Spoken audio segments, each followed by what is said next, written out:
सगळ्याला तिथं अधिकार आहे, कोणाला अधिकार नाशातल्या बाब नाही.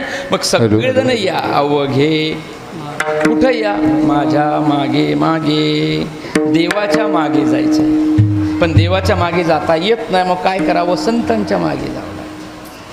संत कोणाच्या मार्गाने जातात, संत वेदाच्या मार्गाने जातात. ते वेदमानी मार्गे मुनी गेले, त्याचे मार्गे चालिलो. जर वेदाच्या मार्गाने जायचं असेल तर संतांच्या मार्गाने जावं लागतं, कारण संत महात्मे वेदाच्या मार्गाने जातात. आणि वेद कुठं जातो, वेद जातो परमात्म्यापर्यंत.